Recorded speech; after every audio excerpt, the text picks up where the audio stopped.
Inanunsyo ng DPWH ang mga kapalit na mga sinibak na opisyal ng DPWH Bulacan 1st District Engineering Office. May bilin sa kanila si Secretary Vince Dizon. Balita hatid ni Bernadette Reyes. Mahigpit ang bilin ni DPWH Secretary Vince Dizon sa mga engineer na bagong talaga sa DPWH Bulacan 1st District.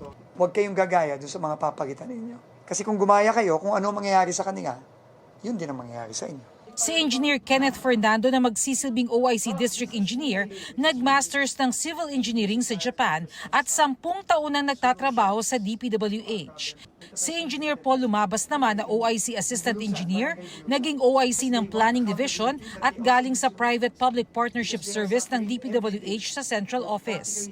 Papalitan nila sina dating District Engineer Henry Alcantara at dating Assistant District Engineer Bryce Hernandez na nahaharap sa patong-patong na mga reklamo kaugnay sa anomalya sa flood control project sa Bulacan. Pinulong ni Dizon ang mga bagong talagang engineer sa lamesang ginamit umano ni Alcantara at Hernandez para sa paghahati-hati ng milyon-milyong pisong kickback. Kasama nila ang OIC Regional Director na si Assistant Secretary Romel Tello, retiradong 2-star General ng Philippine Army.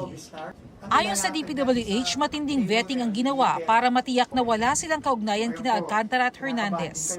Isinama sila sa inspeksyon sa flood control project sa Barangay Bulusan sa Kalumpit na dati ng ininspeksyon ni Pangulong Bongbong Marcos dahil sa substandard umano na proyekto. Ayon sa DPWH, humigit kumulang 770 meters na istruktura ang kailangan itayo dito para maiwasan ang pag-agos ng tubig papunta sa mga kabahayan. Isa pa sa kailangan nilang solusyon ngayon ay ang right-of-way issue dahil may mga nakatayong bahay sa daraanan ng istruktura.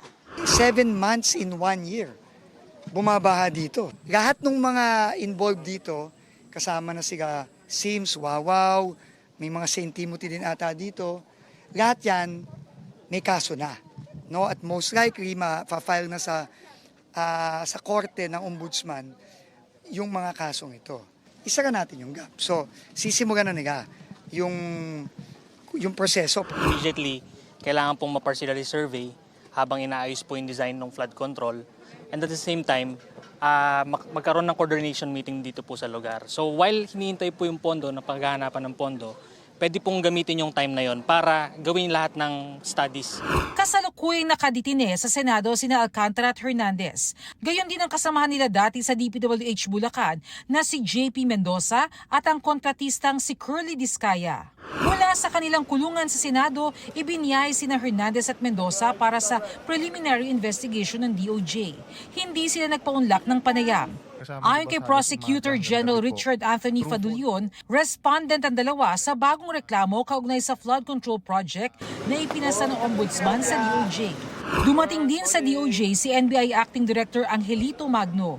Sa isang panayam, sinabi niyang pwedeng umalis ng NBI si Sara Discaya. Kusang nagpunta si Discaya sa NBI nung nakaraang linggo matapos i-anunsyo ni Pangulong Bongbong Marcos na inaasahang ilalabas ang arrest warrant laban sa kanya. Since wala pang warrant of arrest, we cannot legally hold her. Isa-serve natin yung warrant sa kanya. So if ever it will come out, no, we will serve the warrant. She will be booked, fingerprinted, photographed, and then we will return the warrant. Bernadette Reyes, nababalita para sa GMA Integrated News.